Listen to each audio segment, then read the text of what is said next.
Oke, kita akan mulai kita punya pelajaran kedua daripada pelajaran yang berjudul 144.000. Kita sudah belajar di bagian pertama bahwa jumlah 144.000 bukan jumlah daripada kelompok tertentu yang diselamatkan, melainkan ini adalah simbol, jumlah simbol daripada jumlah yang diselamatkan yang jumlahnya tidak bisa terhitung. Jadi sekarang kita akan mempelajari jumlah atau number daripada 144.000. Kalau jumlah ini adalah simbol, jadi jumlah ini simbol daripada apa? Tentu saja inilah simbol yang menunjukkan hubungannya dengan semua orang yang diselamatkan. Artinya semua orang yang diselamatkan nggak bisa selamat kalau angka 144.000 ini yang adalah simbol tidak berlaku bagi mereka. Okay? Jadi di Wahyu 15 ayat 2 dilihat di sini bahwa 144.000 yang menang terhadap binatang, image-nya dan tandanya dan bilangan namanya berdiri di lautan kaca dan mereka memiliki kecapi. Ayat 3, mereka menyanyikan lagu Musa dan lagu domba. Wahyu 14 ayat 1 dikatakan mereka berdiri di Bukit Sion dan jumlah yang kita mau bicarakan ialah 144.000 ini. Di ayat 2 dikatakan mereka menyanyikan lagu dengan memegang kecapi yang diberikan oleh Tuhan Yesus kepada mereka. Jadi mereka ada kecapi dan mereka memainkan kecapi sementara mereka nyanyi. Ayat 3, mereka menyanyikan lagu yang baru di mana tidak ada selain 144.000 yang bisa menyanyikan itu. Karena inilah lagu pengalaman kan. Dan hanya 144.000 lah yang ditebus atau diredeem yang bisa menyanyikan ini. Artinya semua yang selamat bisa menyanyikan lagu ini. Semua yang selamat. Ayat 4, dan Yohanes mendengar jumlah bilangan daripada mereka yang dimeteraikan, dan jumlah bilangan itu adalah 144.000 dari semua suku-suku Israel. Oke, kita sudah mengerti itu bahwa 144.000 dari pelajaran pertama itu adalah simbol. Jadi mari kita lihat apa artinya 144.000 yang bukan jumlah daripada yang selamat, tetapi yang lambang daripada orang-orang yang selamat. Okay. Di 2 Petrus 3 ayat 8 dikatakan, jangan kamu tidak mengetahui mengenal satu hal ini. Artinya penting sekali untuk saya ketahui, karena dibilang jangan kamu tidak mengetahuinya. Jadi kalau Alkitab bilang jangan kamu mengetahuinya, artinya penting sekali untuk saya mengetahuinya. Bahwa bagi Tuhan, satu hari itu sama dengan 1.000 tahun, dan 1.000 tahun itu seperti satu hari, okay? Seperti satu hari. Jadi ini kita harus ketahui, karena dikatakan di sini bahwa jangan kamu tidak mengetahui hal ini. Jadi mari kita mempelajarinya untuk mengetahuinya. Artinya kita lihat di sini, satu hari seperti 1.000 tahun, sementara 1.000 tahun sama dengan satu hari. Nah, ini kita harus tahu. Dan dengan prinsip ini kita akan mengerti apa arti daripada 144.000. Okay? Nah, kita lihat di tulisan Ron Buat di Kerinduan Segala Zaman dikatakan untuk 6.000 tahun kan, iman telah dibangun di atas Kristus, dan untuk 6.000 tahun okay, setan punya serangan seperti banjir dengan angin puyuh ini kan, sedang memukul batu keselamatan, tapi batu itu tidak bergerak. Artinya sudah 6.000 tahun lamanya sejak dosa masuk ke bumi ini, setan selalu mau menghancurkan gereja Tuhan, yaitu mau menyerang dia punya fondasi, tapi nggak pernah bisa berhasil. Kita lihat di Great Controversy, untuk 6.000 tahun pekerjaan setan memberontak, membuat bumi ini gemetar. Untuk 6.000 tahun, dia telah menawan umat Tuhan. Jadi kita sudah bisa lihat sejak Adam dan Hawa digoda dan berdosa, atau Hawa digoda dan berdosa, sudah sekitar 6.000 tahun lah sejarah bumi ini. Okay? Dan orang-orang yang tidak percaya Tuhan ini bilang bahwa bumi ini jauh lebih tua daripada catatan Alkitab kalau kita mau hitung ya. Bahwa bumi ini sudah ada ribu-ribuan tahun. Tetapi kalau kita melihat dari minggu penciptaan, bahwa hari penciptaan itu hari bekerjanya 6 hari dan 1 hari istirahat, dan benar-benar 7 hari yang terdiri dari petang dan pagi atau siang, kita bisa lihat bahwa bumi ini sudah sekitar 6.000 tahun lamanya. Jadi ini ada beberapa kesaksian bahwa bumi ini sekitar 6.000 tahun. Tentu saja kita nggak bisa hitung detailnya per sampai harinya ya, tapi sekitar 6.000 tahun. Okay. Manusia yang diciptakan dengan tangan penciptanya sempurna, dan kenyataannya bahwa untuk 6.000 tahun dia bisa bertahan dengan segala macam penyakit dan kejahatan, itu menunjukkan bahwa kuasa yang diberikan Tuhan kepada Adam lah yang membuat dia masih bisa hidup setelah 6.000 tahun lamanya. Okay. Jadi kita di bumi ini, maksudnya manusia di bumi ini sudah sekitar 6.000 tahun. Dan kita sudah belajar tadi bahwa 1 hari seperti 1.000 hari, 1.000 tahun, dan 1.000 tahun sama dengan 1 hari. Artinya kalau bumi ini sudah 6.000 tahun, kira-kira 6.000 tahun kan? Kalau sudah sekitar 6.000 tahun, artinya itu sama dengan bumi ini sama dengan 6 hari lamanya. Karena 1:1000, 6.000 tahun bumi ini itu sama dengan 6 hari di bumi ini. Jadi seakan-akan bumi ini umurnya 6 hari. Kalau kita lihat prinsip 2 Petrus 3:8 tadi, bahwa 1 hari sama dengan 1.000 tahun, 1.000 tahun seperti 1 hari. Jadi bumi ini seakan-akan baru 6 hari lamanya, walaupun sudah 6.000 tahun lamanya. Okay? Di Wahyu 20 ayat 4 dikatakan bahwa mereka yang tidak mau sembah binatang, image-nya, dan menerima tandanya di dahi, kan, mereka akan bertahta dengan Kristus untuk 1.000 tahun lamanya. Nah, kita tahu ini terjadinya setelah kita naik ke surga. Okay? Jadi bumi ini sudah 6.000 tahun atau 6 hari. Lalu waktu kita masuk ke kerajaan surga, kita akan berada di sana untuk 1.000 tahun atau untuk 1 hari. Okay? Jadi kalau kita melihat dari sudut pandangan harinya, 6 hari di bumi, 1 hari di surga. Atau 6.000 bumi ini, lalu 1.000 tahun di surga. Okay? Jadi mirip-mirip minggu penciptaan. 6 tambah 1. 6 tambah 1.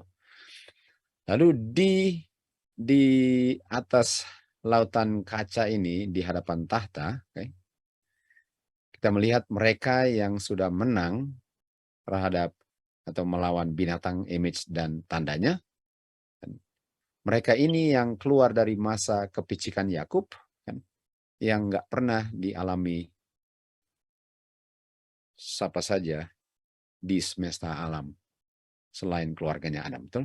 Walaupun itu sudah belajar bahwa nggak semua daripada keluarga Adam melewati time of trouble, tapi kalau secara keseluruhan hanya keluarganya Adam lah yang dibandingkan dengan semua semesta alam yang pernah melewati masa kepicikan Yakub ini. Jadi kita lihat mereka berdiri di lautan kaca ya. Dan Wahyu 20 ayat 3 dikatakan, di situ setelah itu setan akan dilemparkan atau dipenjarai di bumi ini kan, diikat dengan rantai situasi kondisi kan, chain of circumstance. Jadi dia akan dibelenggu dengan rantai untuk 1000 tahun. Nah, sementara 1000 tahun dia diikat di bumi, tentu saja dia nggak diikat oleh rantai, tapi dia nggak bisa bikin apa-apa. Itu 1000 tahunnya. Umat Tuhan yang selamat di surga 1000 tahun. Inilah 1000 tahunnya ya. Setelah 6000 tahun, ada 1000 tahun yang sama dengan satu hari. Dan setelah 1000 tahun berakhir, setan dilepaskan. Oke, jadi kita lihat di sini ya. Jadi kalau 1000 tahun sama dengan satu hari, artinya 6000 tahun lalu 1000 tahun. Jadi sejarah dunia ini 6000 tahun ada penghuninya, 1000 tahun nggak ada penghuninya selain setan dan malaikatnya. Atau 6 hari manusia di bumi ini, satu hari bumi ini tanpa manusia. Karena semua mati kecuali setan dan malaikatnya. Nah, kalau kita lihat bahwa itu sama dengan 6 hari kerja, satu hari yaitu hari ketujuh, hari Sabat, hari peristirahatan. Jadi kalau kita lihat bahwa bumi ini sudah 6 hari dan satu hari, itu persis sekali karena bumi ini akan istirahat untuk 1000 tahun kan? Atau bumi ini akan istirahat untuk satu hari. Itu sama dengan 6 hari bekerja, satu hari istirahat. Jadi kita bisa lihat samanya di sini. Nah, kita lihat dia punya mirip, dia punya gambaran, oke? Dan pada hari ketujuh, orang-orang beristirahat dari semua pekerjaannya, atau pada tahun ke-7000 atau hari ketujuh, bumi ini beristirahat. Bumi ini akan beristirahat. Jadi sudah 6000 tahun bumi ini bekerja, lalu 1000 tahun bumi ini istirahat. Atau bumi ini sudah bekerja 6 hari, lalu satu hari bumi ini istirahat.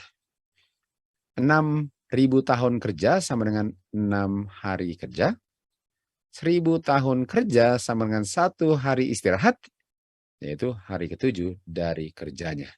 Jadi kita bisa lihat bahwa sejarah bumi ini 6 tambah 1 sama dengan hukum keempatnya Tuhan kan?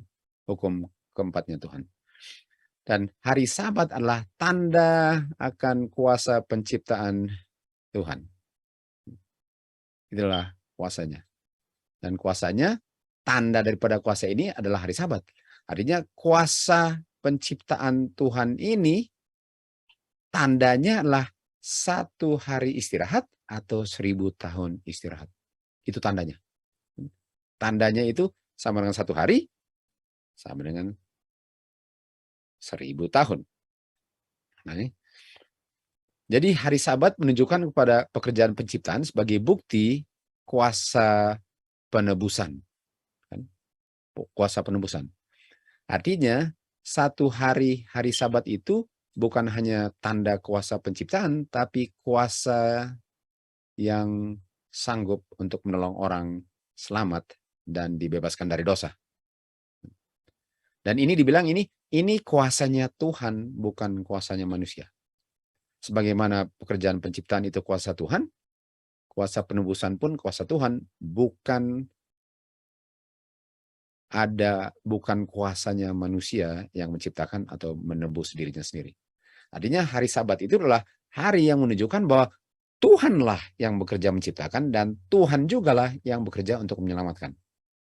Jadi kalau saya beristirahat pada hari ketujuh, saya acknowledge, saya menyetujui kenyataan itu bahwa yang menciptakan Tuhan dan yang menyelamatkan Tuhan. Dan waktu saya istirahat pada hari ketujuh, itu pun menunjukkan bahwa setiap hari Tuhanlah yang bekerja untuk menyelamatkan saya, bukan saya. Yang mana kita sudah tahu itu kan. Oke. Jadi kita bisa lihat di sini bahwa di sini 6 hari kerja, satu hari istirahat. Kan? Sama dengan 6000 tahun kerja, 6 1 atau 1000 tahun istirahat. Dan istirahat itu menunjukkan bahwa Tuhan yang bekerja untuk menyelamatkan orang-orang ini. Oke, kita lihat di sini bahwa dengan grace Tuhan atau dengan kuasa penciptaan dan penebusan Tuhanlah kita diselamatkan kalau kita percaya dan itu bukan usaha kita. Bukan usaha kita. Boleh katakan bahwa Tuhan bekerja 6 hari atau 6.000 tahun untuk menyelamatkan keluarganya Adam, dan keluarganya Adam yang diselamatkan lah keluarga Adamnya yang setia dan percaya akan kuasa yang menyelamatkan mereka. Kan? Itu yang menunjukkan bahwa Tuhan yang bekerja. Dan umat Tuhan yang selamat berdasarkan iman akan kuasa yang menyelamatkan itu akan istirahat hari ke-7 dan 1000 tahun di surga karena 1:1000. Jadi umat Tuhan, semua umat Tuhan dari Adam sampai orang terakhir di bumi ini, yang mana Bapa yang bekerja untuk menyelamatkan mereka, 6.000 itu, Bapa bekerja dalam 6.000, di mana mereka setiap hari ke-7 mereka istirahat, menunjukkan bahwa Bapa yang bekerja 6.000 tahun, mereka semua akan istirahat 1000 tahun. 1000 tahun namanya. Mereka semua istirahat 1000 tahun. Sebagaimana setiap hari ke-7 mereka istirahat untuk acknowledge bahwa Bapa yang bekerja untuk selamatkan mereka dalam 6 hari, termasuk hari ke-7. Right? Dan bukan hasil pekerjaan saya sendiri, tapi manusia yang diselamatkan adalah hasil pekerjaan Kristus untuk mengungkapkan perbuatan atau pekerjaan baiknya. Artinya kita punya pekerjaan yang baik itu adalah hasil pekerjaan Bapa di dalam Kristus. Jadi saya ini hanya dengan iman menerima kenyataan bahwa Bapa yang bekerja dari awal dan akhir rencana keselamatan saya, dan kalau saya percaya itu, setiap hari ke-7 saya istirahat, dan saya pun sebagaimana setiap hari ke-7 saya istirahat karena Bapa yang bekerja dalam kehidupan saya pun akan masuk kerajaan surga dan istirahat dari bumi ini untuk 1000 tahun. Matius 5 ayat 16 dikatakan, biarlah mereka melihat pekerjaan baikmu yang adalah pekerjaan Bapa dalam kamu, agar Bapamu dimuliakan. Kita tahu Wahyu 14 ayat 7 malaikat pertama dibilang, muliakanlah Bapa. Untuk Bapa dimuliakan ialah untuk Bapa punya hasil kerja diungkapkan dalam kehidupan saya. Begitulah Bapa dimuliakan. Kita lihat di sini, Filipi 2 ayat 12 dikatakan, pekerjaan Bapa di dalam kamu, ungkapkanlah pekerjaan Bapa untuk menyelamatkan kamu, karena Bapa sebenarnya yang kerja dalam kamu. Artinya kalau Bapa yang bekerja dalam saya selalu istirahat dari pekerjaan menyelamatkan diri. Dan istirahat saya setiap hari agar Bapa yang bekerja untuk menyelamatkan saya itu, saya istirahat pada hari ke-7 untuk acknowledge itu, dan orang itu akan diselamatkan karena Bapa nggak pernah akan gagal dalam pekerjaannya, dan dia adalah bagian daripada semua yang diselamatkan, jumlah yang tak terhitung yang disimbolkan oleh 144.000 yang akan beristirahat pada tahun ke-7.000 yang dilampahkan oleh hari ke-7. Ini dia. Oke, jadi kita lihat di sini. Kita lihat di sini. Jadi satu kerja, ini bukan, ini satu, ya ini satu ya. Ini saya, soalnya ini saya, bukan satu ini. Saya bekerja 6 hari dan istirahat 1 hari. Jadi saya bekerja 6 hari, tapi saya bekerja ini kerja fisikal ya, kerja di kebun dan kerja orang mungkin di kantor atau apa ya. Tapi ini bukan bekerja keselamatan, maksudnya menyelamatkan diri. Jadi saya bekerja di kebun, di kantor atau apa, tempat kerja, lalu istirahat hari ke-7, hari ke-7-nya melambangkan saya nggak pernah bekerja untuk selamatkan diri, karena itu pekerjaan Tuhan. Dan untuk bekerja 6 hari dan istirahat pada hari ke-7 ialah untuk beristirahat dari kerja keselamatan setiap hari. Untuk bekerja pada hari ke-7 satu hari ialah untuk bekerja pekerja keselamatan setiap hari. Orang-orang Farisi, satu hari istirahat pekerjaan fisik pada hari ke-7, namun setiap hari mereka bekerja untuk menyelamatkan diri. Sehingga nggak ada gunanya. Domba-domba Kristus di luar kandang, mereka istirahat spiritual setiap hari. Walaupun pada hari ke-7 mereka kerja fisikal. Tetapi di saat mereka menerima pekabaran hari Sabat yang more fully, orang-orang yang jujur akan pada hari ke-7 istirahat fisikalnya sebagai tanda bahwa mereka setiap hari istirahat spiritual.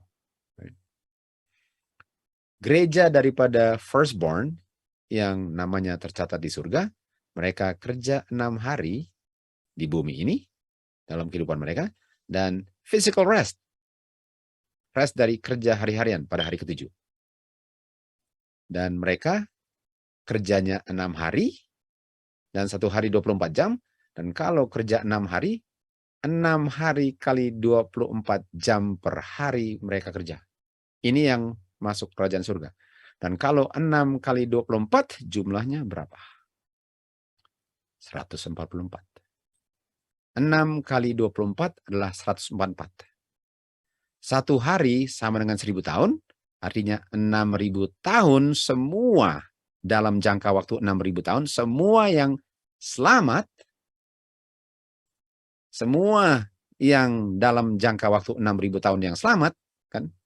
Mereka kerjanya 6 hari dan istirahat hari ke-7 secara spiritual kan, spiritual mereka kerja, mereka beristirahatnya pada hari ke-7. Walaupun yang nggak istirahat hari ke-7, tapi mereka enggak mengerjakan keselamatan mereka karena belum terima tentang hari Sabat. Dan karena 6000 kali 24, berapa jumlahnya? 144.000. Dan setelah mereka bekerja dalam jangka waktu 6000 tahun, yaitu 144.000, artinya 144.000 yang simbol daripada semua yang selamat yang nggak bisa dihitung jumlahnya adalah semua orang dari Adam sampai yang terakhir yang mengizinkan Bapa untuk melakukan pekerjaan keselamatannya. Sehingga mereka punya, sehingga dalam 6000 tahun itu bukan mereka yang bekerja, tapi Bapa yang bekerja. Dan mereka adalah 144.000. Mereka lah yang diselamatkan, yang jumlahnya tidak terhitung. Dan mereka setelah 6000 tahun dari Adam sampai terakhir, yang adalah 144.000 jam kerja mereka, yang adalah Bapa bekerja dalam mereka, mereka akan istirahat untuk 1000 tahun di kerajaan Bapa. Jadi 144.000 adalah bukan orang-orang yang diselamatkan dengan hasil bekerja. Mereka adalah orang-orang yang diselamatkan hasil iman karena Bapa dalam jangka waktu 6000 tahun yang bekerja. Yang jumlah bekerjanya Bapa dalam mereka untuk selamatkan mereka adalah 144.000 jam dalam jangka waktu 6000 tahun. Oke? Jadi Ibrani 12 ayat 22 dikatakan kita datang ke Gunung Sion, ke kotanya Bapa di sana, dan kita bergabung di General Assembly dan gereja daripada firstborn. Kita tahu firstborn, pelajaran pertama adalah first fruit. Dan 144.000 adalah first fruit, atau untuk dilahirkan kembali, dilahirkan oleh roh, bukan usaha sendiri. Artinya semua orang yang dilahirkan kembali adalah orang-orang yang dilambangkan 144.000 dalam jangka waktu 6000 tahun ini. Dan kita lihat bahwa ada domba berdiri di Bukit Sion, dan bersama-sama dengan dia adalah 144.000, atau yang dalam 6000 tahun Bapa yang bekerja dalam mereka, sekarang di Bukit Sion untuk 1000 tahun mereka istirahat. yang sudah dilambangkan dalam 6.000 tahun adalah hari ke-7 mereka istirahat. Inilah mereka yang akan dimenteraikan. Salvation by faith, bukan by works. Justification atau righteousness by faith, bukan by works. Inilah 194.000 arti daripada jumlah itu. Nah, kita lihat di WLF ya, Word to the Little Flock. Kita semua adalah 144.000 yang nggak pernah mati dan 144.000 yang baru dibangkitkan dari kubur, karena kita semua terdiri dari yang nggak pernah mati dengan yang baru dibangkitkan masuk ke awan bersama-sama, dan dalam jangka waktu 7 hari kita naik ke lautan kaca, di mana Tuhan Yesus bawa mahkota di tangan kanannya dan meletakkannya di semua kepala yang hadir di surga. Kepala orang yang nggak pernah mati dan kepala orang yang baru dibangkitkan. Lalu Miss White kita lihat, dia kutip 2 Esdras atau 2 Ezra 2 ayat 43. Tapi kita akan mundur ke ayat 42. Saya Ezra melihat di Bukit Sion. Nah, kalau lihat di Bukit Sion kan kita lihat di Bukit Sion adalah 144.000. Dia lihat di Bukit Sion jumlah yang sangat besar yang tidak bisa dihitung jumlahnya. Dan itu adalah orang-orang yang dikumpulkan dari bumi dalam jangka waktu 6.000 tahun, di mana Bapa lah yang bekerja untuk menyelamatkan mereka melalui anak, bukan mereka punya usaha sendiri. 144.000, 6.000 kali 24 jam per hari. Dan jumlah tidak bisa terhitung. Dan ini sama dengan Wahyu 7 ayat 9. Jumlah yang tidak bisa dihitung itu berada di Bukit Sion bersama dengan domba. Dan kita sudah belajar ini di bagian pertama. Lalu ayat 41 dikatakan, kita mundur ayat 41, jumlah daripada anak-anakmu yang sudah engkau inginkan untuk jangka waktu yang lama sudah digenapi, jumlahnya digenapi. Nah, ini bukan jumlah 144.000 yang digenapi, karena itulah simbol daripada jumlah yang tidak terhitung. Tapi di saat umat Tuhan sudah mengungkapkan mereka punya iman terhadap kuasa Tuhan yang menyelamatkan, dan semua yang tolak sudah tolak, semua yang terima sudah terima, digenapilah jumlah itu. Yang simbolnya adalah 144.000. Yang mana sudah dipanggil atau sudah dipilih dari awal. Nah, siapa yang dari awal sudah dipilih? Kita sudah tahu. Adam yang dari awal sudah dipilih kan. Dan kita lihat ayat 43 yang Miss White kutip, 2 Ezra 2:43, Miss White kutip bahwa di kepala mereka diletakkan mahkota. Kita lihat di sini. Dari awal, jiwa-jiwa yang setia itu adalah gereja di bumi. Dari setiap zaman, gereja ini, gereja yang berdiri di Bukit Sion, di Ibrani 12 ayat 22 dan 22, sorry. Dari awal, dari Adam sampai orang terakhir. Dari awal, from the beginning. Setiap zaman adalah dia punya watchman. Artinya, inilah semua yang akan diselamatkan karena Bapa yang menyelamatkan mereka, Bapa yang bekerja dalam mereka melalui rohnya Bapa dan Anak. Dan itulah simbol daripada 144.000 yang jumlahnya tidak bisa terhitung. Lalu kita lihat di Great Controversy, reuni ini disaksikan malaikat-malaikat yang menangis waktu Adam jatuh dan bersuka cita waktu Tuhan Yesus setelah kebangkitannya naik ke surga dan membukakan kubur-kubur bagi semua yang percaya akan namanya. Sekarang mereka melihat pekerjaan keselamatan sudah berhasil dan mereka mulai menyanyi. Dan Bapa menghitung sesuatu seakan-akan sedang terjadi walaupun belum terjadi. Sehingga dia lihat yang akhir dari awal. Jadi walaupun belum terjadi, Bapa bicaranya seakan-akan sedang terjadi. Dari awal dia melihat hasil pekerjaannya seakan-akan sudah terjadi walaupun belum. Dan orang-orang yang sangat berharga bagi dia yang mati Dan yang dibilang dari yang mati tadi siapa? Sejak dari Adam. Ini dia. Yang mati sejak dari Adam. Sampai orang yang terakhir mati akan mendengar suara anak Bapa dan akan dipanggil keluar dari kubur. Artinya waktu dibilang bahwa dari awal kan di sini katakan sudah dipanggil dari awal. Siapa yang dari awal dipanggil? Adam.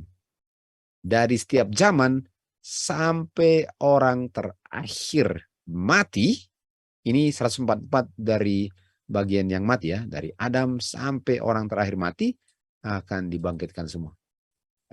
Nah, artinya untuk dibangkitkan mereka diberikan kehidupan kan? Dan mereka dibangkitkan di akhir zaman. Nah, kita lihat di John 6 ayat 54. Barang siapa makan dagingku dan minum darahku memiliki hidup kekal, dan walaupun mereka mati akan dibangkitkan di akhir zaman. Jadi ini bicara tentang 144.000 dari kelompok yang mati. Mulai dari Adam sampai orang terakhir. Artinya semua yang dibangkitkan yang tergolong dalam golongan 144.000 yang mana Bapa melalui anak bekerja menyelamatkan mereka dan mereka diselamatkan oleh iman.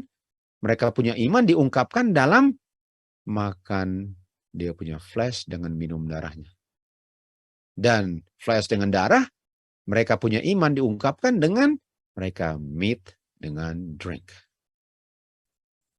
Jadi semua yang diselamatkan nggak bisa mereka diselamatkan kalau mereka nggak ada iman.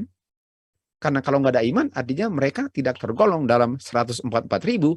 Karena 144.000 itu adalah orang-orang yang istirahat dari pekerjaan keselamatan mereka, di mana Bapa yang bekerja dalam jangka waktu 6.000 tahun untuk selamatkan mereka.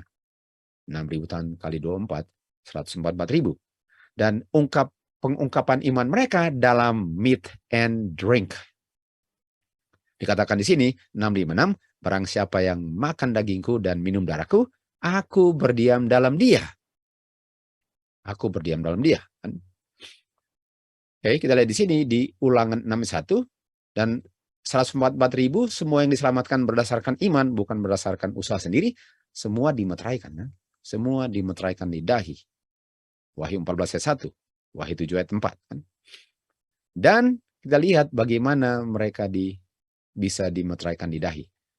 Dan dikatakan ini adalah perintah Tuhan, inilah statutes, inilah judgment yang Bapa perintahkan untuk ajarkan kepada kamu, agar kamu melakukan perintah judgment dengan statutes di tanah di mana kamu akan berdiam.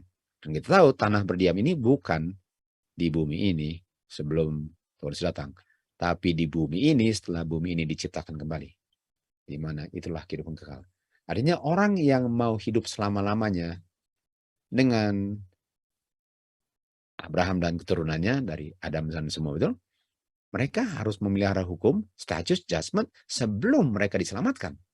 Ayat 7 dikatakan kamu akan mengajarkan mereka commandment, statutes dengan judgment kepada anak-anak kamu, dan kamu akan bicarakan kepada mereka sementara kamu duduk di rumah, sementara kamu berjalan, sementara kamu berbaring, sementara kamu bangkit berbaring, kamu bicarakan tentang hukum Tuhan, statutes Tuhan dengan judgment Tuhan. Dan kamu akan ikat itu sebagai tanda di tangan kamu dan akan menjadi akan dimeteraikan di dahi kamu. Nah, di dahi itu apa? Di dahi itu bicara tentang meterai yang mana hanya 144.000 yang beriman diselamatkan. Artinya orang-orang yang beriman dimeteraikan karena mereka melakukan statutes. Nggak bisa orang pakukan statutes di kayu salib lalu dimeteraikan kalau statutes itu harus dilakukan sehingga menjadi meterai dahi. Kita lihat di sini, semua yang mendengar dengan tekun suara Tuhan dan dengan senang hati memelihara hukum-hukumnya akan menjadi bagian daripada jumlah 144.000 yang melihat Bapa. Jadi ini adalah orang-orang yang dimeteraikan, yang adalah bagian daripada jumlah 144.000 kan. Dan Tuhan bilang apa? Tuhan memerintahkan kita semua yang adalah bagian daripada 144.000 untuk melakukan semua statutes ini. Karena ini adalah untuk kebaikan umat Tuhan. Agar kita tetap bisa hidup sebagaimana kita hidup sekarang. Artinya bisa nggak kita tergolong dalam 144.000 kalau kita tidak melakukan statutes? Dan dikatakan bahwa ini yang diselamatkan dari Adam sampai orang terakhir. Okay. Dari Adam sampai orang terakhir. Artinya semuanya harus bikin apa? Statutes. Nah, kalau dibilang dari Adam sampai kayu salib, artinya statusnya nggak dibuat lagi setelah kayu salib. Tapi ini sampai Tuhan Yesus sampai tutup pintu. Artinya kalau sampai tutup pintu, statusnya dari Adam sampai tutup pintu, Daniel 12:1. Harus dilakukan kalau mau tergolong dalam jumlah 144.000. Wahyu 7:4, saya mendengar jumlah yang simbol daripada mereka yang dimeteraikan, jumlahnya 144.000. Bapa bekerja, bukan mereka. Oleh kuasa Bapa lah mereka diselamatkan melalui iman, bukan hasil usaha mereka. Bukan hasil pekerjaan mereka sendiri untuk diselamatkan. Itu artinya 144.000. Mereka adalah hasil pekerjaan Bapa, diciptakan di dalam Yesus Kristus untuk mengungkapkan pekerjaan Bapa dalam kehidupan mereka. Jadi kita lihat di sini bahwa ini Efesus 2 ayat 8, 9, 10 adalah bilangan 144.000 yang mana Bapa bekerja, bukan mereka dalam rencana keselamatan. Lalu di Wahyu 7 ayat 9, jumlah daripada mereka yang percaya dan tidak berusaha untuk menolong diri mereka sendiri, tapi Bapa punya roh yang bekerja dalam mereka, jumlah 144.000 ayat 9 dikatakan adalah jumlah yang tidak bisa terhitung. Jadi dari jumlah yang tidak bisa terhitung, semuanya beriman. Semuanya melakukan statutes. Semuanya meat and drink.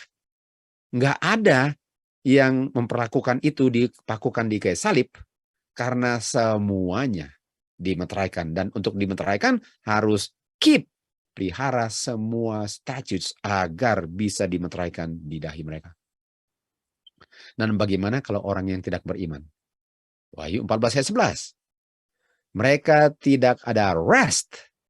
Mereka tidak ada istirahat siang dan ataupun malam. Dan siang malam sama dengan 1 hari atau hari ke-7. Artinya mereka nggak akan rest pada hari ke-7 kan? Karena nggak ada iman. Dan mereka pun tidak akan istirahat di surga untuk 1000 tahun. Karena mereka di bumi ini yang sembah binatang, image-nya dan menerima tanda daripada namanya. Nggak ada rest. Sedangkan yang rest di surga, mereka nggak rest di bumi ini karena kita istirahat dari bumi. Sementara mereka beristirahat di bumi. Kenapa? Karena mereka nggak ada iman. Mereka tidak keep all the statutes. Mereka tidak dimeteraikan. Mereka bukan golongan 144.000 yang dengan iman melakukan semua perintah Tuhan. Karena kita tahu, satu hari terdiri dari siang dan malam. Siang dan malam sama dengan 1 hari. Artinya hari ke-7, nggak ada gunanya beristirahat hari ke-7 kalau semua hukum-hukum Tuhan tidak dilakukan, termasuk status dan adjustment-nya. Lalu kita lihat di sini, Wahyu 20 ayat 4. Okay.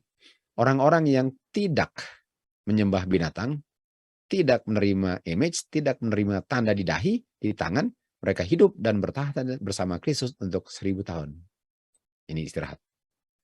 Dan orang-orang yang mati di bumi ini, yang tidak rest, karena mereka sedang di bumi ini, mereka akan dibangkitkan lagi setelah 1000 tahun di bumi ini, nggak ada rest. Jadi kita lihat ya, sekarang pertanyaannya, 1000 tahun di surga rest itu bikin apa? Kita tahu yang binasa adalah 1000 tahun di bumi, tentu saja mereka mati nggak bikin apa-apa. Tapi orang-orang yang sedang rest di surga itu, mereka bikin apa?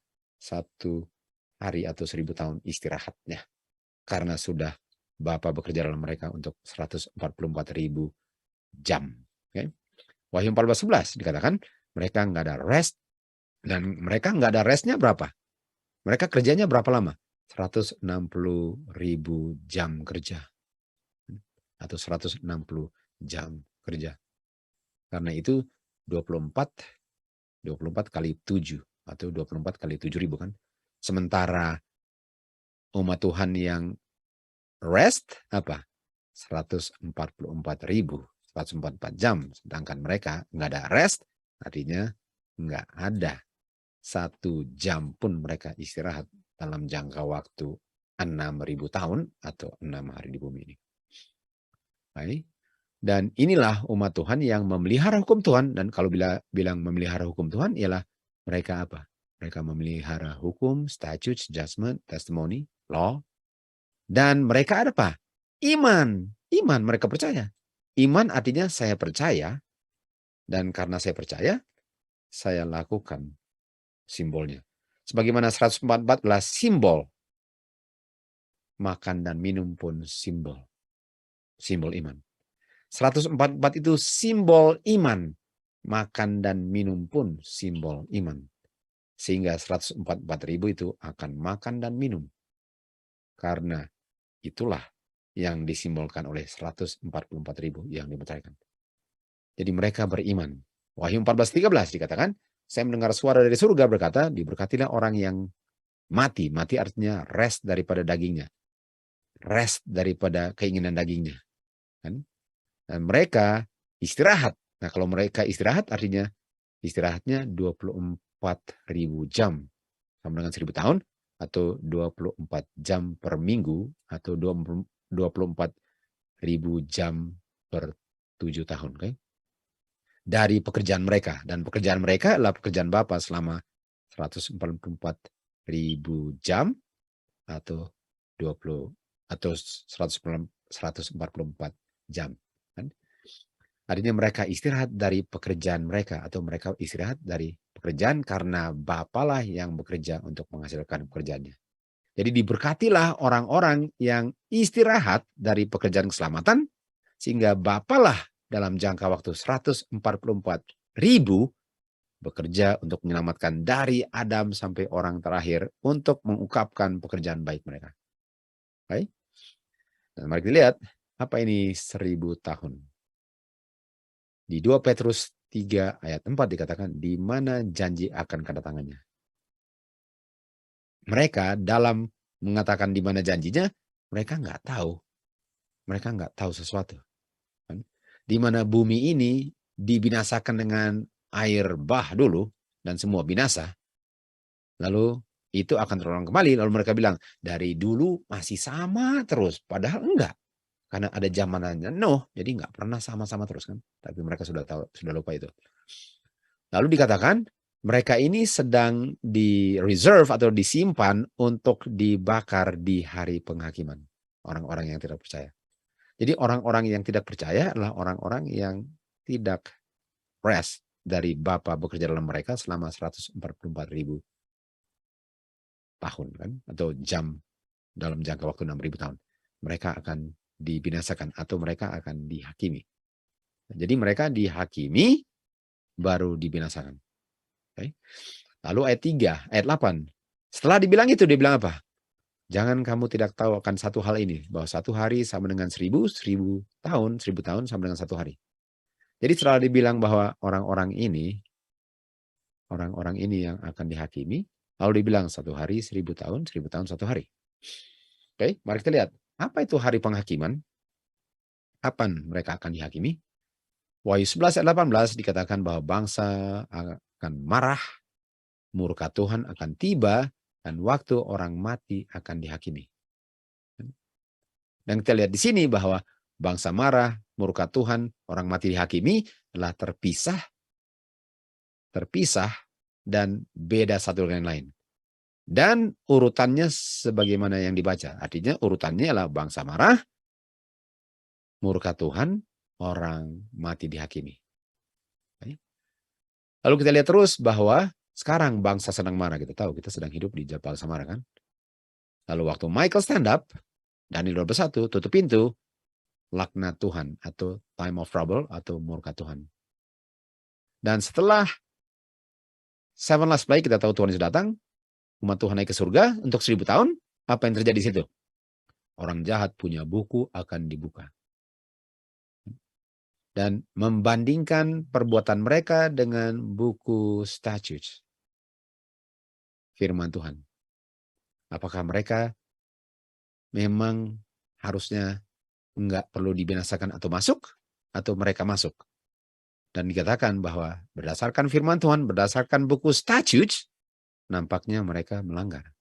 Mereka tidak melakukan hukum Tuhan, statute, judgment, dengan testimoni. Disitulah dilihat bahwa semua kasus itu diperiksa dan dihakimi berdasarkan hukum Tuhan, commandment, statutes, judgment, testimony, law.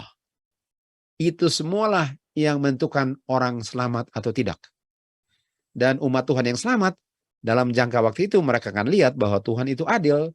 Dan orang-orang yang selamat, mereka hidup berdasarkan commandment, statutes, judgment, laws dengan testimoni. Itu sebabnya mereka istirahat 1000 tahun sama dengan 1 hari di surga.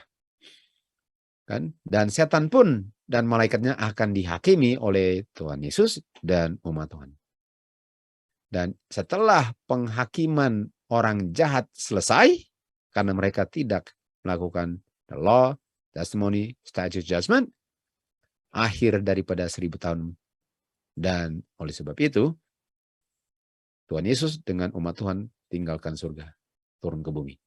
Jadi kita bisa lihat 6000 tahun, 1000 tahun, penghakiman orang mati. Penghakiman artinya kita mau lihat apakah mereka memang patut mati, dan patut matinya karena mereka tidak mau mengikuti hukum Tuhan, statutes, judgment, dengan testimony dan laws. Dan 1000 tahun berakhir, semua turun ke bumi. Tuhan Yesus dengan umat Tuhan. 144.000, semua turun. Sudah tahu ceritanya kan? Nah, kita lihat di sini bahwa God is no respecter of person. Artinya Tuhan nggak pilih bulu bahasa Indonesia. Tuhan nggak pilih-pilih. Saya lebih suka dia daripada dia. Enggak. Nah, mari kita lihat mengenai 144.000 bahwa Tuhan nggak pilih bulu. Kerajaan surga itu seperti orang yang pada pagi hari pergi untuk mempekerjakan pekerjaannya dalam kebun anggurnya. Oke, kita lihat bahwa pergi kerja ini adalah 144 jam kan? 6.000 tahun. Jadi dalam jangka waktu 6.000 tahun, pekerjaan yang dipekerjakan dalam 6.000 tahun adalah 144.000 jam akan bekerjalah dari Adam sampai orang terakhir. Dan jumlah bekerja dari awal sampai akhir adalah 144.000. Yang bekerja tentu saja Bapak kan? Lalu, tetapi hari ke-7, 24.000 jam atau 1.000 tahun, hari Sabat, kamu nggak bisa bekerja. Artinya nggak ada pekerjaan lagi yang untuk dikerjakan untuk menyelamatkan. Kalau sudah masuk kerajaan surga, pekerjaan itu dilakukan dalam jangka waktu 144 jam atau 144.000 jam. Nah, itu kerjanya. Lalu ayat 2 dikatakan, waktu dia setuju dengan pekerjaannya untuk 1 penny, bilanglah ringgit ya. Kamu akan dibayar 1 hari 1 ringgit. Oke, kerja ke dalam kebun. Kerja dalam kebun. Dan dalam jangka waktu 6.000 tahun itu semua yang kerja dalam jangka waktu 144.000 jam itu semua akan diberikan 1 ringgit. 1 penny. Lalu dia pergi jam ketiga dan dia lihat orang di situ berdiam diri. Dia bilang apa? Kenapa kamu tinggal di situ diam-diam? Pergi kerja di dalam vineyard. Jadi ini jangka waktu yang berbeda dalam jangka waktu 144.000 jam ini dalam jangka waktu 6.000 tahun. Sekarang kelompok lain bilang kerja dan dia akan diberikan sesuai dengan upah yang kita sudah tahu adalah 1 ringgit. Jam ke-6, jam ke-9 dia lakukan yang sama. Jadi pagi hari, jam ke-3, jam ke-6, jam ke-9 semua diperlakukan dengan sama. Semua bekerja. Dan semua dapat 1 ringgit. Dan sekitar jam ke-11 atau jam ke-144, jam terakhir kan? Karena kerjanya 144 jam kan? Jadi jam ke-144, jam ke-11, dilihat, kenapa kamu cuma tinggal diam-diam di situ? Katakan, nggak ada yang pekerjakan kami, dia bilang. masuk dalam kebun anggur, apa yang benar kamu akan terima. Waktu sudah tengah malam, midnight, time of trouble. Waktu sudah tengah malam, kita tahu Tuhan Yesus bilang di Yohanes 9, di malam hari nggak ada yang bisa kerja kan. Harinya sudah tutup. Dia bilang kepada orang-orangnya, panggil pekerja-pekerja, berikan upah mereka dari yang awal sampai terakhir. Dari Adam sampai orang terakhir kan. Dan semua orang, dan orang-orang yang bekerja di jam ke-11 terima RM1. RM1. Jam ke-11 terima RM1. Lalu mereka bilang gini, bukankah kita yang kerja dari awal lebih lama kerjanya dari yang jam ke-144? Kenapa kita terimanya RM1, sedangkan yang jam ke-11 terima RM1 juga, betul? Jangan lupa. Bekerjanya berapa lama? 144. Artinya 144 itu tergolong dari awal sampai akhir. Kira-kira apakah cerita ini bilang yang jam terakhir ini menerima upah yang lebih besar? Artinya apakah 144 ini adalah kelompok akhir zaman yang hanya bisa masuk dalam Ka'bah? Atau semua bisa masuk dalam Ka'bah, semua dapat RM1? Artinya Tuhan nggak respect our person. Namanya kamu kerja, yang bekerja Tuhan, bukan kamu. Yang bekerja Tuhan, bukan kamu. Dan kamu namanya dalam jangka waktu 144, semua dapat yang sama sehingga semua masuk Ka'bah. Bukan hanya kelompok di akhir zaman yang masuk Ka'bah, karena semua dari Adam sampai terakhir semua dapat RM1. Semua masuk kerajaan surga dan masuk dia punya tempel dan berdiri di hadapan tahta Bapa. Tuhan tidak mengecualikan kelompok di akhir zaman hanya karena mereka melewati time of trouble. Semua dapat RM1. Ini menunjukkan bahwa nggak ada yang spesial. 144.000 itu bukan kelompok yang khusus dari antara semua yang selamat. Nggak ada yang khusus. Semuanya istimewa bagi Tuhan. Lalu dia bilang apa? Apakah saya melakukan yang salah? Bukankah kamu setuju untuk dapat RM1? Karena 144.000 adalah jam pagi hari, jam ke-3, jam ke-6, jam ke-9, jam ke-11 sampai 12.1. Itu semua 144. Dan kalau semua 144, semua masuk tempel. Semua dapat RM1.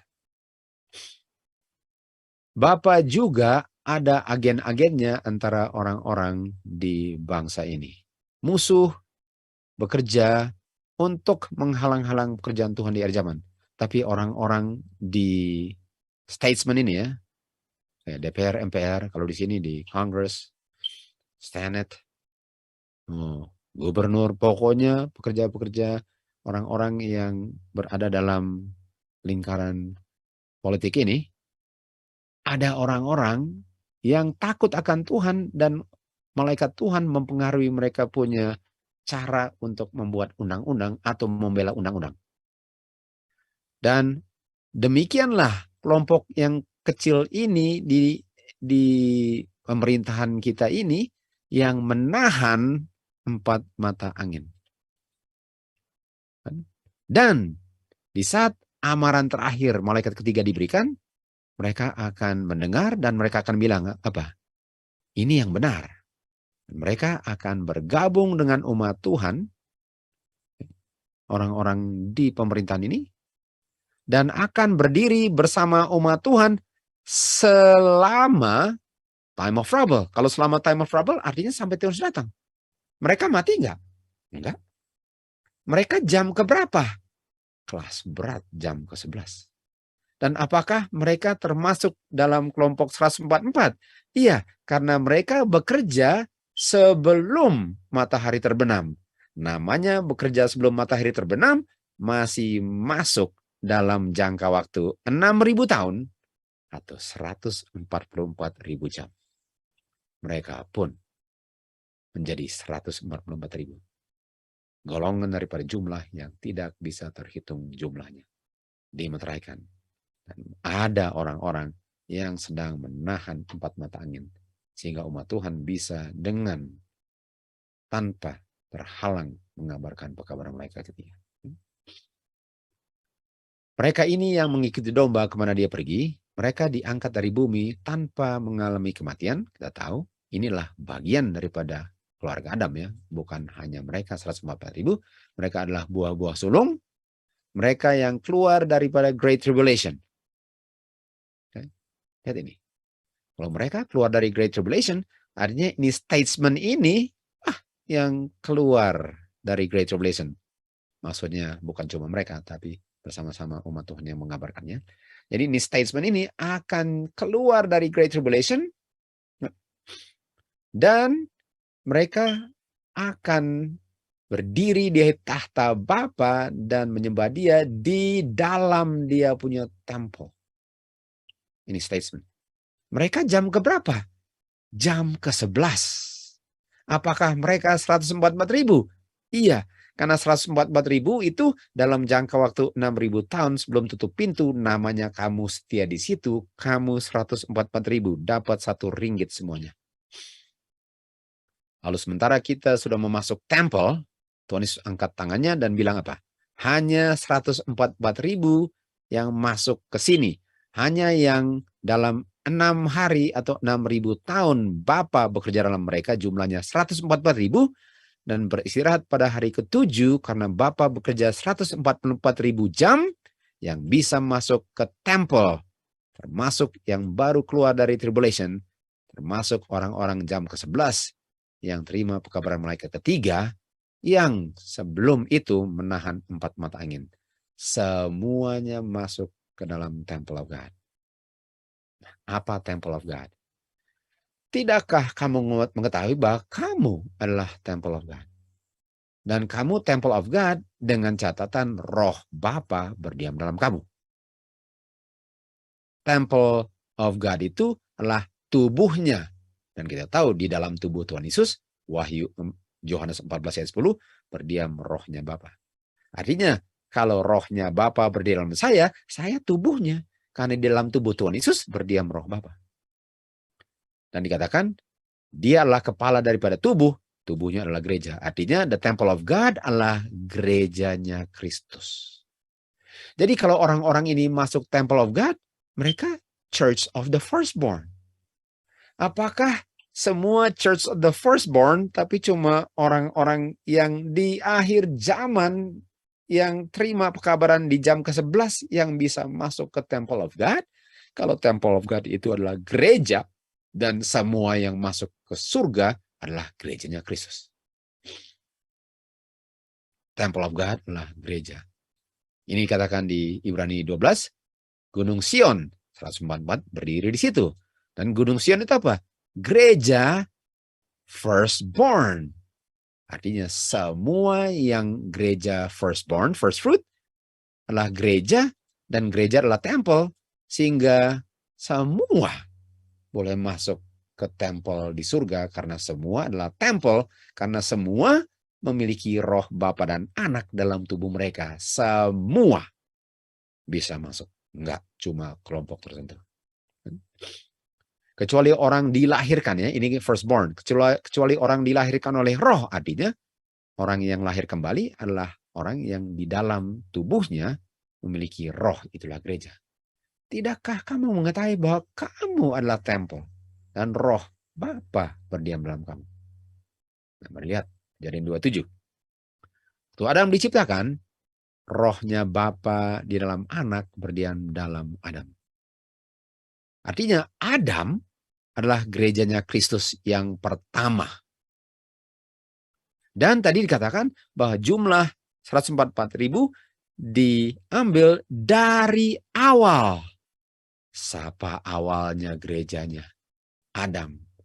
Apakah Adam yang gereja pertama nggak bisa masuk karena statesman yang bisa masuk temple of God? Tentu saja tidak. Tentu saja tidak.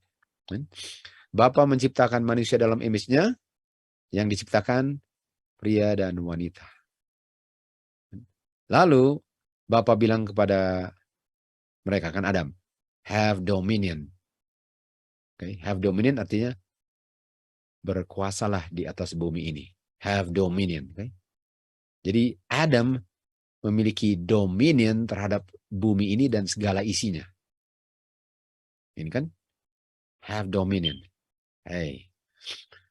Lalu kita lihat di sini, dengan setia Adam bertobat akan dosanya dan percaya akan pekerjaan Kristus akan juru selamatnya. Kalau percaya akan pekerjaan Kristus apa? 144.000 jam. 144. Dia percaya, namanya percaya 144. Sebelum Daniel 21.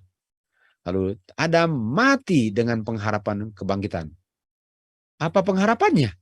Pengharapannya ialah dia akan dibangkitkan. Sebagaimana orang yang meat and drink akan dibangkitkan, dia percaya dia akan dibangkitkan. Lalu dikatakan, Tuhan Yesus menebus kegagalan manusia.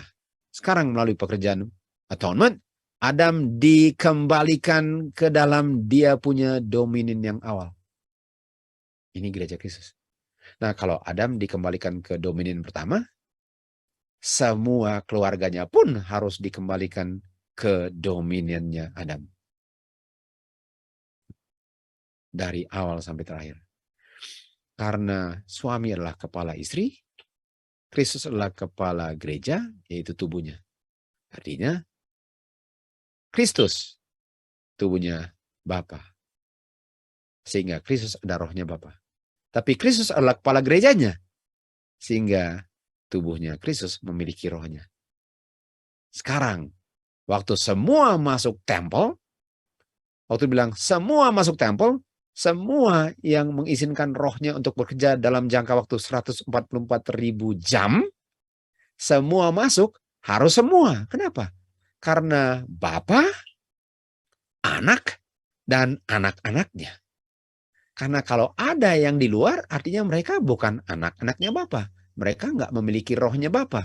Nggak bisa mereka di luar tempel kalau mereka memiliki rohnya Kristus sebagai kepala mereka. Sementara Kristus adalah tubuh daripada Bapa sehingga dia memiliki rohnya Bapa. Artinya sekarang untuk pertama kalinya dalam sejarah bumi ini, Bapa, Anak, dan semua Adam dan keturunannya adalah satu tubuh. Dalam Bapa, dalam Kristus, dan anak-anaknya. Ini semua yang masuk Temple of God. Bukan cuma kelompok tertentu yang masuk, lalu yang lain nonton dari luar karena mereka bukan gereja Kristus. Namanya masuk surga, itu adalah gerejanya Kristus. Temple of God. Oke, mari kita lihat apa yang tertulis di dalam hukum. Wahyu 7 ayat 4. Dan saya mendengar jumlah daripada mereka yang disemeteraikan, jumlahnya adalah 144.000. Lalu pertanyaannya adalah, jangan bukan kehendak Bapa lah untuk kita masuk dalam kontroversi mengenai pertanyaan yang tidak akan menolong kita secara spiritual, seperti salah satunya, siapa sih yang termasuk dalam kelompok 144.000? Jadi kita nggak boleh masuk kontroversi, bilang, oh ini, oh itu. Nggak. Kita nggak bisa bilang ini itu. Lalu dibilang begini ya. Jadi nggak bisa bilang, jadi yang selamat siapa? Saya nggak tahu siapa yang selamat. Masa saya mau tentukan siapa yang selamat? 144.000 siapa? Saya bisa lihat ciri khasnya, tapi saya nggak tahu siapanya. Semoga saya salah satunya. Dan semoga itu dengan catatan, saya tetap setia kan. Lalu dikatakan, hal ini untuk tahu siapa yang termasuk dalam jumlah itu, mereka yang dipilih Tuhan akan dalam jangka waktu yang singkat tahu tanpa ragu. Artinya kita akan tahu siapa 144.000 itu. Walaupun kita nggak bisa bilang siapa, tapi kita bisa bilang siapa. Nah, kita akan lihat apa artinya siapa. Ini what is written in law lah untuk cari tahu siapanya. Katakan saudara-saudara, hargailah dan pelajarilah kebenaran Bapa yang Dia berikan kepada kamu dan anak-anak kamu. Hargai dan pelajari. Gunakanlah waktu kamu untuk mencari untuk mengetahui apa. Oke, jangan gunakan waktu untuk cari tahu apa yang tidak menolong kamu punya spiritual. Yang kamu perlu tahu, apa yang aku harus lakukan untuk mewarisi kerajaan atau kehidupan kekal. Itu yang kamu harus tahu. Inilah pertanyaan yang sangat penting. Dan harus dengan jelas dijawab. Jawabannya ialah, siapa yang memperoleh kehidupan kekal? Itu sama dengan siapa 144.000.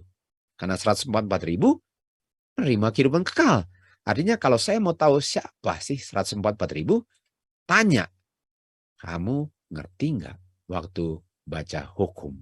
Karena kalau kamu ngerti dan lakukan, kamulah bagian 144.000. How readest thou? Mari kita lihat bagaimana cara mengerti hukum untuk bisa menjadi bagian daripada 144.000. Di Lukas 10:25 dikatakan, apa yang aku harus lakukan untuk mewarisi kehidupan kekal?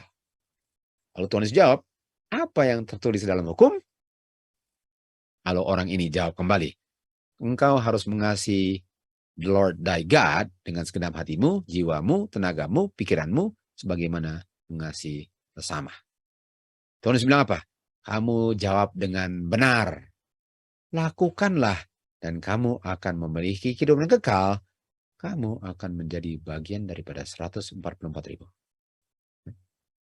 Artinya, saya mengerti hukum. Karena dikatakan, lakukanlah hukum itu. Kita lanjut lagi. Di Ulangan 6 ayat 1. Inilah hukum, statutes dengan judgment. Lakukanlah mereka. Tuhan Yesus bilang apa? Hukum itu apa? Lakukanlah. Tuhan Yesus bilang commandment, statutes, judgment. Lakukanlah. Okay. Lalu ayat 2 dikatakan, peliharalah semua statutes dengan judgment. Okay. Dengan commandment-nya. Artinya orang-orang yang akan menjadi bagian daripada 144.000 adalah orang-orang yang mengerti how readest thou hukumnya, dan mereka memelihara commandment, statutes, judgment, melakukannya, keep semua statutes-nya dan commandment-nya, dan ini akan menjadi baik bagimu. 144.000 keep the commandment, the statutes, the judgment, the testimony, the laws of God, semua yang keluar dari mulut Tuhan dilakukan. Yang nggak dilakukan setelah kayu salib, ya bunuh domba. Bukan itu yang dilakukan. Ulangan 6 ayat 4. Tadi kan orang itu tanya, lalu Tuhan Yesus bilang apa yang tertulis, dia bilang apa? Kasihi the Lord thy God dengan segenap hatimu. Nah, di Ulangan dibilang di sini, Jehovah God cuma satu. Tahu? Lalu dikatakan apa? Kamu akan mengasihi Jehovah God-mu dengan segenap jiwamu, segenap hatimu, dan segenap tenagamu. Bukankah ini yang orang bilang, lalu Tuhan bilang, benar, kalau kamu mau dapat kehidupan kekal, jadi bagian 144.000, kamu harus love the Lord Jehovah God. Lalu, itu status dengan judgment, yang adalah hukum apa? Ajarkanlah kepada anak-anakmu, bicarakanlah waktu kamu duduk, kamu berjalan, kamu berbaring, kamu bangkit dari berbaring, dan itu akan menjadi tanda di tanganmu dan akan menjadi meterai di dahimu. Oh, bukankah ini 144.000 yang dimeteraikan? Dan yang dimeteraikan ialah yang melakukan commandment, statutes dengan judgment. Dan keep all statutes dan his commandments. Ini yang akan dimeteraikan. Matius 19 ayat 16. Dari cerita yang lain dikatakan, guru yang baik, apa yang saya harus lakukan untuk saya bisa mewarisi kehidupan kekal? Tuhan Yesus bilang apa? Kalau kamu mau mendapatkan kehidupan kekal, mau dapat meterai di dahi kamu, pelihara perintah-perintah. Kalau Tuhan Yesus bilang apa? Jangan membunuh, jangan berzina, jangan mencuri, jangan bohong. Hormati orang tuamu, kasihilah sesamamu, sebagaimana kamu mau dikasihi. Lalu orang ini bilang, oh saya sudah lakukan semua itu sejak kecil. Apakah ada yang masih kurang yang saya perlu lakukan? Terus bilang, kalau kamu mau menjadi sempurna, jual semua, terima harta surga, datang dan ikut aku. kalau kamu mau menjadi sempurna. Nah, kata sempurna ini adalah complete. Complete ya. Kalau kamu menjadi komplit, artinya dia belum komplit. Pemeliharaan hukumnya belum komplit. Matius 5:17 bilang, Tuhan Yesus katakan, saya datang bukan untuk membinasakan hukum, tapi untuk menggenapinya. Dan kata genapi adalah complete atau the end of the law atau perfect. Jadi Tuhan Yesus datang untuk menunjukkan hukum itu bagaimana caranya untuk memeliharanya dengan sempurna.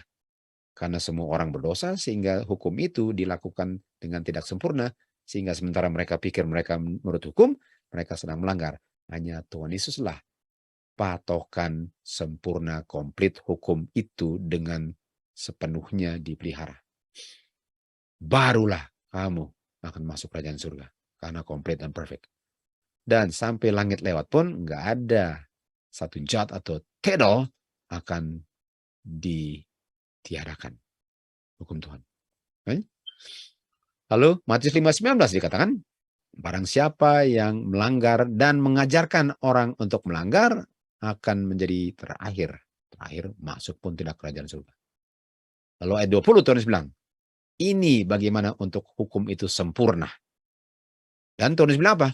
Kalau kamu mau warisi kerajaan surga, mau jadi 144, kamu harus menjadi perfect. Perfect artinya kamu ngerti hukum itu. How readest thou artinya ngerti nggak apa artinya nggak bersinah. Lalu Tuhan Yesus kasih contohnya. Okay. Kamu punya righteousness harus melebihi orang Farisi. Iya, artinya orang Farisi mantap. Iya, harus lebih. Dalam hal apa mereka mantap? Dalam hal ayat 21, mereka nggak membunuh. Dalam hal itu mereka mantap. Tapi kamu harus lebih dari nggak membunuh. Kamu nggak boleh marah terhadap saudaramu tanpa alasan. Artinya, hukum itu, waktu dibilang jangan bunuh, pengertiannya lebih luas daripada jangan membunuh. Jangan membunuh termasuk jangan marah tanpa alasan. Artinya, Tuhan Yesus menunjukkan hukum itu dengan sempurna, komplit, di mana orang Farisi, sementara mereka pikir mereka menurut hukum, mereka sedang melanggar.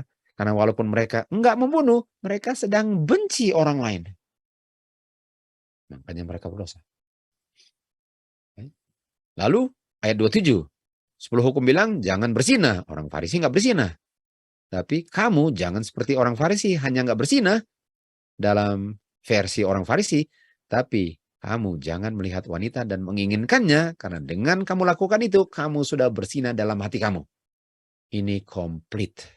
Artinya, ada hukum yang menjelaskan 10 hukum agar umat Tuhan bisa dengan sempurna memeliharanya, dimeteraikan di dahinya, dan menjadi 144.000 yang mewarisi kehidupan kekal. Apa? Hukum apa yang menjelaskan 10 hukum? Yang dipelihara oleh 144.000. Tapi tidak oleh orang Farisi. Pikiran umat Tuhan keluar dari Mesir sudah dibutakan dan sudah sangat merosot. Mereka punya pengertian disebabkan oleh perbudakan dan kekafiran di Mesir. Dan mereka tidak siap untuk menerima dengan penuh, fully, perfect, prinsip-prinsip yang sangat luas daripada 10 hukum. Tuntutan 10 hukum agar bisa lebih penuh dimengerti dan diterapkan, prinsip-prinsip tambahan diberikan untuk mengilustrasikan dan mengaplikasikan prinsip 10 hukum. Dan hukum-hukum ini namanya judgment. Dan ini diberikan kepada Musa yang perlu disampaikan kepada umat Tuhan. Artinya Tuhan Kristus berikan judgment kepada Musa supaya umat Tuhan bisa perfect dan dimeteraikan dan masuk kerajaan surga menjadi 144.000 golongan kelompok yang tidak terhitung karena mereka memelihara 10 hukum dan tidak melanggarnya sementara mereka pikir mereka sedang setia memeliharanya. Kita lanjut lagi. Jadi judgment harus dilakukan untuk tidak berdosa. Karena umat Tuhan sudah tidak mengerti 10 hukum lagi. Karena umat Tuhan selalu melanggar, 10 hukum diulang kembali di Sinai. Dan karena mereka melanggar, Tuhan berikan kepada Musa prinsip-prinsip daripada keagamaan yang untuk mendikte kehidupan mereka sehari-hari. Dan prinsip-prinsip ini adalah statutes.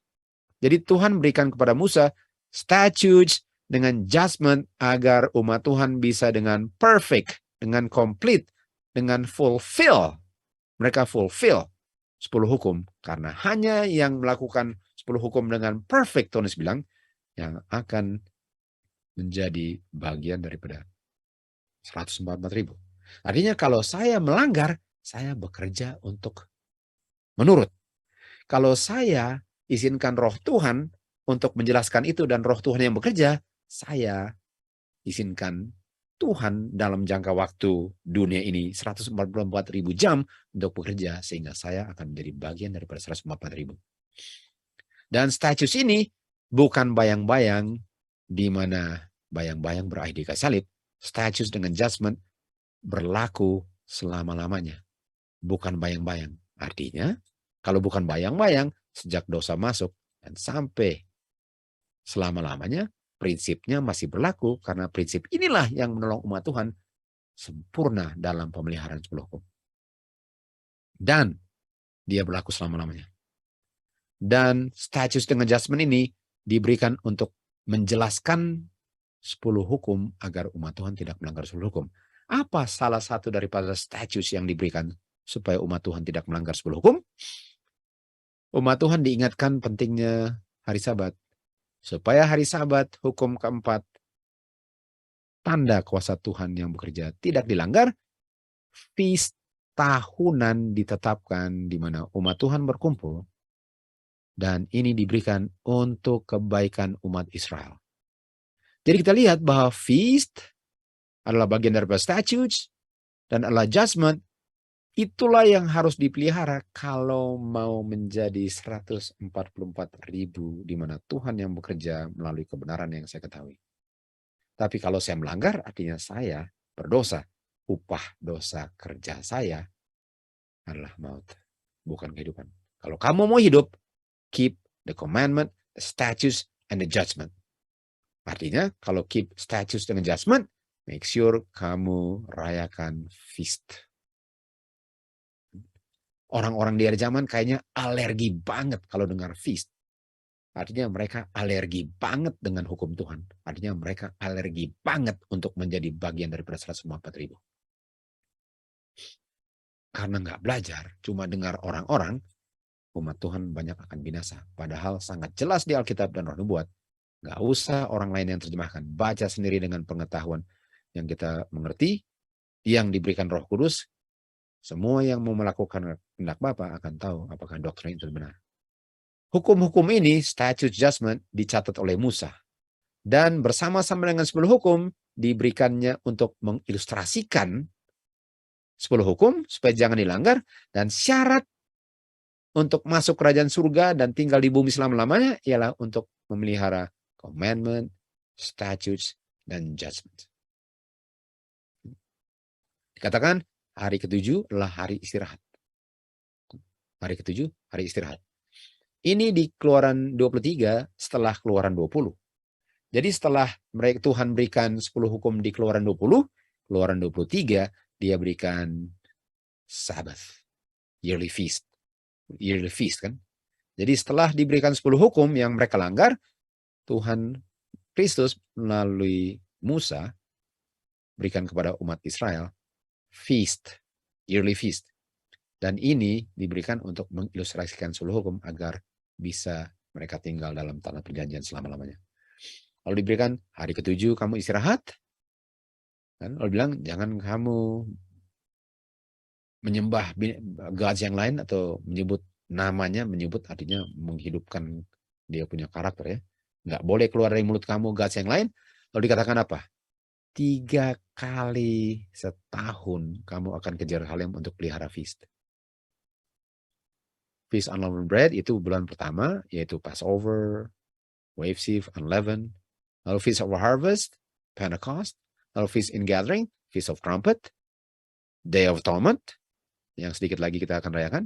Dan Tabernacle atau in Gathering, itu 3-nya. Ini yearly feast yang diberikan supaya kita tidak melanggar hari Sabat. Apakah yang sangat menolong kita tidak melanggar hari Sabat adalah bayang-bayang yang dipakukan di kayu salib. Sementara di kayu salib yang dipakukan hanyalah kematian, dosa, dan catatan hutang kita. Nggak bisa. Nggak bisa dimeteraikan kalau begitu kan. Biarpun saya percaya ada satu God, walaupun dia bilang tadi, Lord thy God is one God, Jehovah God cuma one God, tapi kalau nggak keep the feast, apa gunanya? Kalau saya tidak keep statute and judgment, dan saya pakukan itu, apa gunanya? Saya bilang one God, nggak ada gunanya. Nggak akan masuk kerajaan surga, nggak akan dimeteraikan. Nah ini 3 tahun. 3 tahun. Kan? Tibalah waktunya, semua bangsa yang ke Yerusalem dari tahun ke tahun, ini tahun ke tahun adalah yearly feast, untuk ingat hari Sabat. Mereka bikin apa di sana? Untuk sembah, dan mereka memelihara Feast of Tabernacle. Dan kalau saya tidak mau ke situ, untuk sembah, tidak akan hujan. Sama dengan Ahab, nggak dapat hujan. Karena mereka sembah other God. Dan mereka nggak Feast Tabernacle juga. Jadi nggak cukup untuk nggak sembah other God, harus keep the feast juga untuk sembah Bapa. Nggak cukup. Nggak akan ada hujan. Dan mereka yang tidak mau ke Yerusalem, nggak ada hujan, akan terima kutukan laknat, tulah, plagues. Semua yang tidak mau ke Yerusalem untuk memelihara Feast Tabernacle akan terima laknat dan tidak ada hujan. Inilah penghakiman bagi Mesir yang tidak mau ke Yerusalem untuk keep the feast tahunan. Dan feast tahunan untuk kita bisa worship Tuhan kan? Dan itu diberikan untuk umat Tuhan tidak lupa hari Sabat. Inilah orang-orang yang akan dimeteraikan.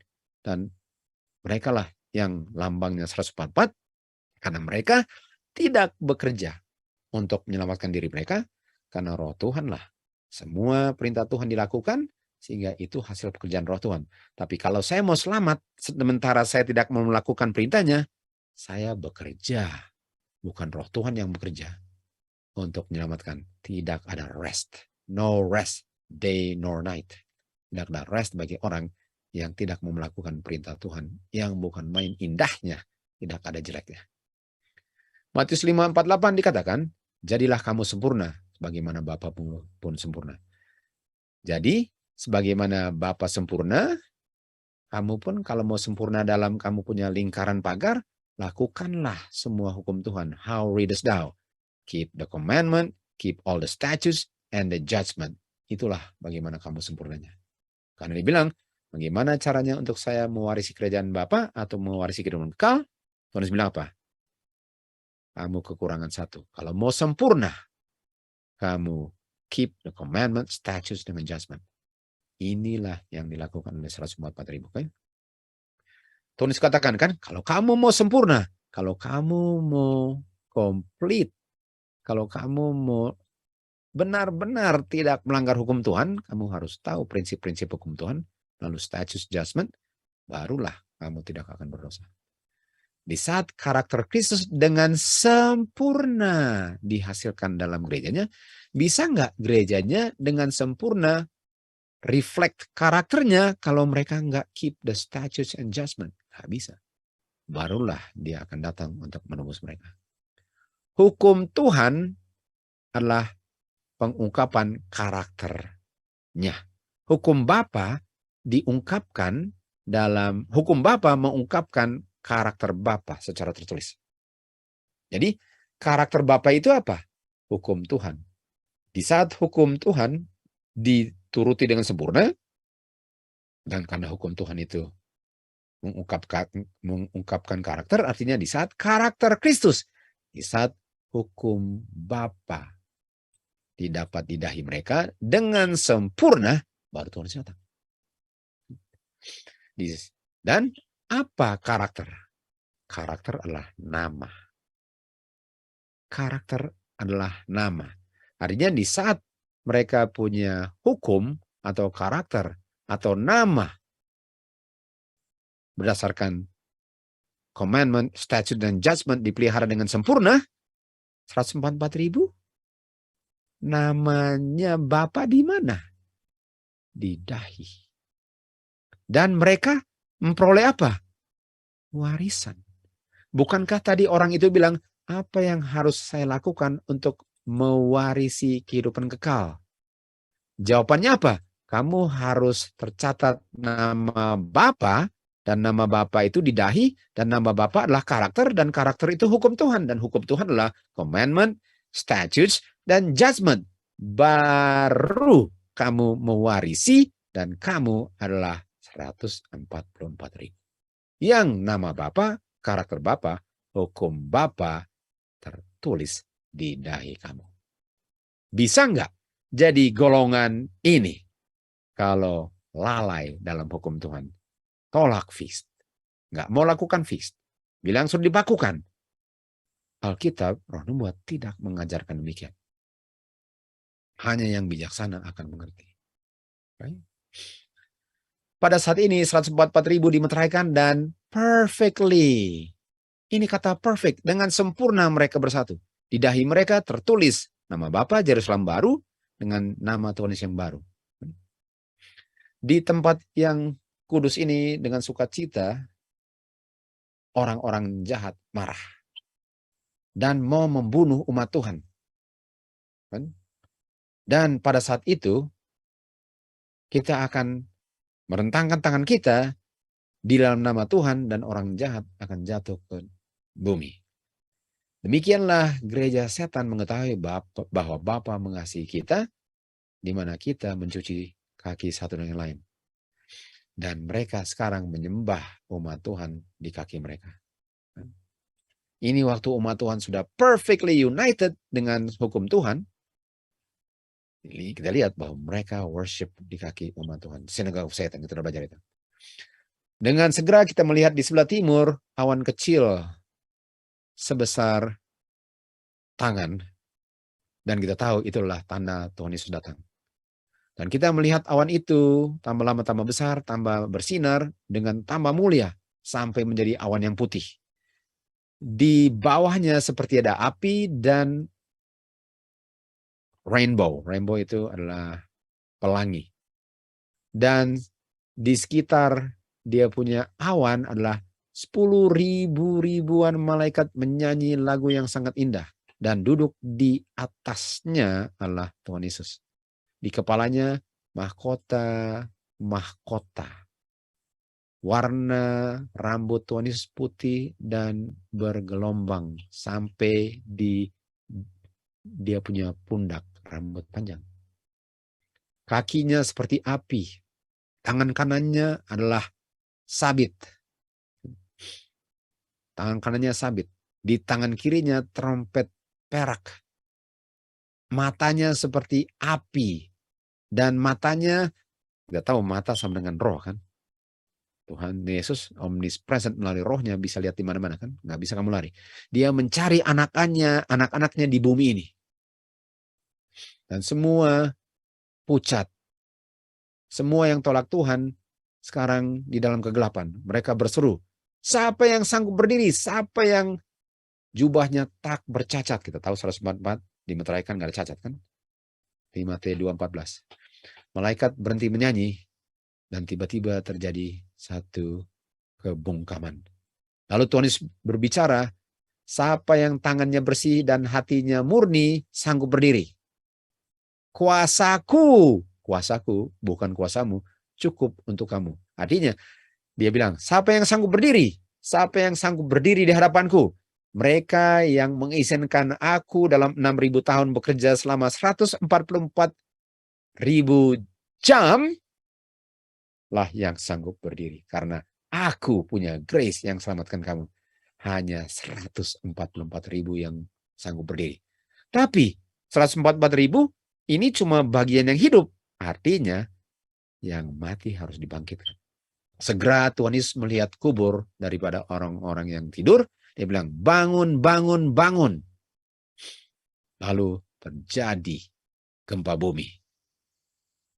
Kuburan terbuka.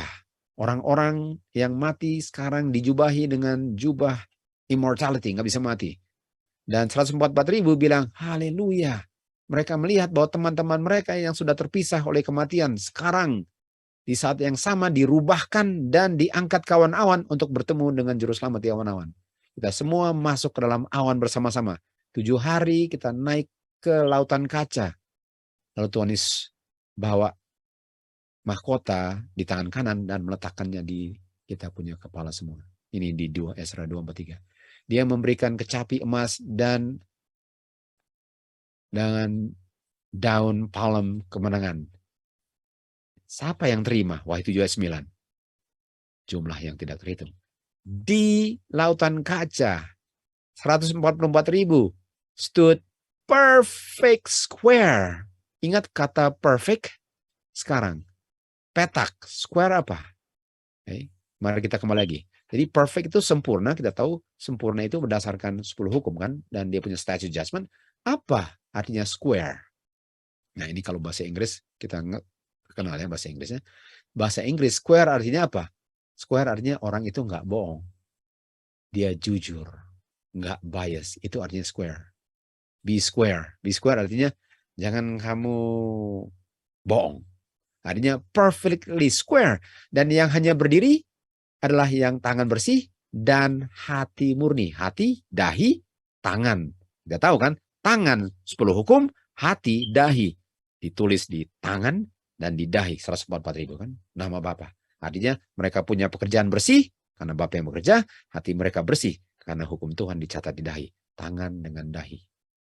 Dan siapa yang waktu Tuhan bilang saya punya grace. Saya punya grace hanya 144.000 yang rest. Selama 144.000 tahun, 1000 jam, karena Bapa yang bekerja. Lalu dikatakan di sini bahwa mereka perfect square, artinya mereka sempurna dan tidak kedapatan cacat di mulut mereka. Itu artinya square. Artinya waktu mereka petak, sempurna petak, 10 hukum dan tidak ada yang cacat keluar dari mulut mereka. Artinya perfect square itu simbol daripada karakter mereka. 10 hukum, statutes, judgment, commandment, laws, testimony yang membuat 144.000 perfect square. Mereka semua dijubahi dengan jubah putih yang mulia dari pundak mereka sampai kaki. Mereka semua siapa? Wahyu 7:9. Semuanya. Semuanya. Dan kita lihat di situ, Tuhan Yesus pegang pintu gerbang dan membukakannya. Dan dia bilang apa? Kamu yang mencuci jubah kamu dalam darahku. Tunggu, bukankah darah itu lambangnya diminum setiap feast? Dan berdiri teguh tidak akan goyang untuk kebenaranku. Nggak bisa goyang apa? Fondasi Tuhan Yesus anak Bapa. Masuk ke dalam melewati pintu gerbang. Ini kan pintu gerbang dibuka lalu bilang masuk melewati pintu gerbang.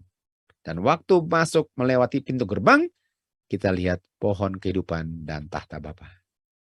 Dan dari tahta Bapa keluar air kehidupan, dan di kedua samping daripada air kehidupan sungai itu adalah pohon kehidupan. Jadi lihat ya, ada pintu gerbang terbuka, lalu kita lihat tahta Bapa dan pohon kehidupan. Jadi harus masuk pintu gerbang dulu, baru dapat pohon kehidupan. Dikatakan di sini, pintu gerbang akan ditutup dalam 6 hari bekerja. Tetapi pada hari Sabat akan dibuka dan akan dibuka setiap bulan baru akan dibuka. Artinya orang-orang yang masuk adalah 144.000 yang memelihara statutes dengan judgment, dengan feast, on Sabbath days, new moon, dengan holy days lah yang masuk pintu gerbang ini. Dan yang masuk hanya 144.000 yang mana Tuhan punya roh yang bekerja dalam mereka dalam jangka waktu 6.000 tahun. Dan apa new moon artinya? New moon adalah kodes. Moon artinya apa? Month. Artinya setiap hari Sabat kita masuk lewat pintu gerbang dan setiap bulan kita masuk untuk worship God. Ayat 3 dikatakan, demikian juga orang-orang akan worship di pintu gerbang di hadapan Jehovah God pada hari Sabat, setiap hari ke-7, dan setiap bulan, new moon, setiap bulan. Setiap bulan. Setiap bulan. Artinya di surga masih melakukan. Tetapi di saat umat Tuhan datang di hadapan Tuhan, dan mereka bikin apa setiap kali mereka datang? Waktu mereka datang come before the Lord, yang datangnya holidays tahunan, bulanan, mingguan, mereka bikin apa? In the solemn feast. Setiap kali datang, mereka merayakan feast. Jadi bagaimana feast sudah dipakukan, kalau untuk selama-lamanya kita keep the feast. Makanya hanya 144.000 yang memelihara law, commandment, statutes, judgment lah yang akan masuk pintu gerbang dan sembah Bapa di tahtanya dan bikin apa setiap bulannya setelah lewat pintu gerbang. Kita lihat di 2 Ezra 2:38 kan. Jumlahnya yang dimeteraikan di dalam feast of the Lord. Artinya jumlah 144 yang mana Bapa bekerja dalam mereka untuk 6.000 tahun. Yang waktu mereka masuk setiap sabat, setiap new moon, jumlahnya masuk untuk apa? Untuk keep the feast. Yesaya 6 ayat 22. Di dunia baru, ini bukan dunia lama. Di dunia baru, langit baru. Artinya nanti, belum terjadi. Setiap bulan, setiap sabat, kita akan worship God. To keep the apa? Feast. Setiap bulan, setiap sabat. Lalu dikatakan, dan kalau kita keluar dari tempat itu, kita lihat bangkai manusia yang melanggar hukum Tuhan. Yang enggak keep the feast. Di luar pintu gerbang. Mari lihat, di bumi ini artinya kita sudah lakukan, betul? Kita sudah lakukan. Nah, mari lihat ya, katakan, janganlah kamu menghakimi atau dihakimi orang kalau kamu meet and drink.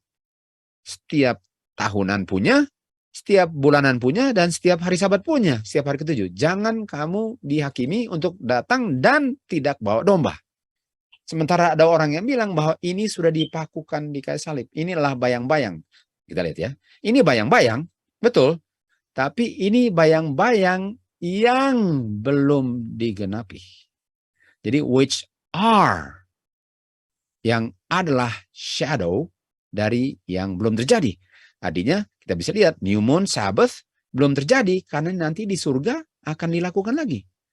Kalau ini bayang-bayang sudah dipakukan, apakah di surga dilakukan Sabbath dengan new moon dengan yearly feast? Enggak. Makanya yang dibilang di sini adalah are. Okay? Are. Which are a shadow. Nah, kalau ini sudah dipakukan, bahasanya apa? Bukan which are. Bahasa bahwa new moon dengan Sabbath sudah dipakukan, bukan which are shadow. Apa dan bahasanya? Which were shadows to come. Okay. Jadi kita tahu, orang ini cukup populer. Yang dia tulis di sini adalah semua ini feast were shadows to come. Padahal Alkitab tulisnya which are shadows to come. Jangan percaya manusia. Percaya firman Tuhan. Biarpun one God juga. Tapi kalau firman Tuhan diputar balikan, nggak akan jadi 144.000. Kristus memberikan prinsip-prinsip keagamaan. Dan prinsip agama ini adalah statutes untuk jaga 10 hukum. Ini bukan shadow yang dipakukan di kayu salib. Sementara dia bilang ini semua shadow, artinya sudah dipakukan di kayu salib. Ini menjelaskan 10 hukum. Dan di Imamat 23, keep it a feast, itu adalah statutes. Di 2 Tawari 8:13, sesuai dengan hukum Musa, pada hari Sabat, pada new moon, pada solemn feast, 3 kali per tahun mereka datang. Ini yang 3 kali di Ulangan 23. Mereka datang dan ini tetap dilakukan di surga untuk selama-lamanya. Sampai lamanya dilakukan. Dan Wahyu 22, dan untuk bikin apa mereka di surga? Untuk keep the feast 3 tahun. 3 kali setahun. Di surga pun akan tetap dilakukan dalam 3 season itu. Makanya masih ada bulan di tempat kita tinggal di surga, nggak perlu bulan karena Tuhanlah matahari terangnya. Di tengah jalan itu di 2 tepi sungai ada pohon kehidupan. Kita tahu kan, masuk pintu gerbang dulu baru dapat pohon kehidupan. Dan pohon itu menghasilkan buah setiap bulan. Nah, kalau ada 12 bulan, artinya satu bulan, setiap bulan satu macam buah. Artinya kita datang setiap bulannya worship Bapa dan makan satu macam buah per bulan untuk selama-lamanya. Dan apakah buah itu simbol atau bukan?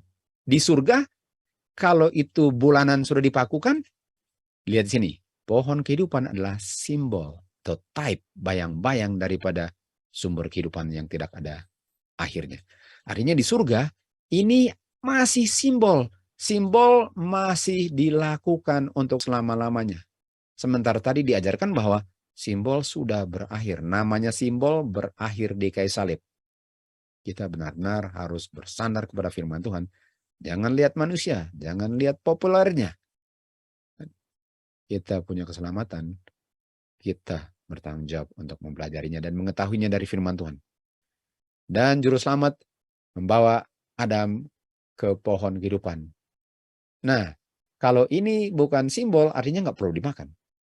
Oh, ada pohon kehidupan, tapi nggak usah dimakan. Waktu Adam dibawa Tuhan Yesus ke pohon kehidupan, Tuhan Yesus memetik buahnya dan bilang kepada Adam apa? Makan. Artinya, apakah simbol untuk selama-lamanya dari kerajaan surga dan selama-lamanya masih dimakan setiap bulan? Masih terjadi. Kolose 2 ayat 16-17 akan tetap dilakukan selama-lamanya. Apakah hari Sabat masih dilakukan? Masih. Dan kalau itu sudah bayang-bayang, artinya hari Sabat enggak dipelihara lagi setelah kayak salib. Bukan main. Bukan main kelas berat ya. Dan saya melihat pohon dari buah pohon kehidupan. Mana, almond, figs, pomegranate, grapes, dan banyak macam buah yang lain. Kita semua duduk di meja, saya tanya kepada Tuhan Yesus. Dia bilang, Tuhan Yesus bilang, boleh saya makan buahnya? Dia bilang, jangan sekarang. Karena kalau kamu makan buah, sementara kamu mau kembali ke bumi, kalau kamu makan buah, kamu nggak bisa kembali ke bumi lagi. Dan karena kamu kembali ke bumi, jangan makan. Tapi kalau kamu dalam waktu yang singkat, setia, kamu akan makan buah pohon kehidupan ini. Dan minum air daripada mata air. Artinya ada dua yang dilakukan di sini. Makan dan minum. Meat and drink dilakukan di kerajaan surga untuk selama-lamanya. Jangan pakukan di kayu salib. Diberkatilah 144.000 yang mana Bapa bekerja dalam jangka 6.000 tahun. Karena dengan Bapa bekerja dalam mereka melakukan commandment, statutes, dan judgment, sehingga waktu pintu gerbang dibuka, mereka masuk dan makan dari pohon buah kehidupan itu. Karena mereka bisa masuk melalui pintu gerbang ke kota yang Tuhan sudah siapkan bagi semua dalam jangka waktu 6.000 tahun, di mana Bapa bekerja untuk 144.000 jam, di mana mereka sekarang bisa beristirahat untuk 1 hari yang sebenarnya adalah 1.000 tahun. Semoga kita semua kedapatan beristirahat di dalam Kristus, sehingga pekerjaan Kristus untuk 144.000 lamanya kita termasuk dalam golongan itu.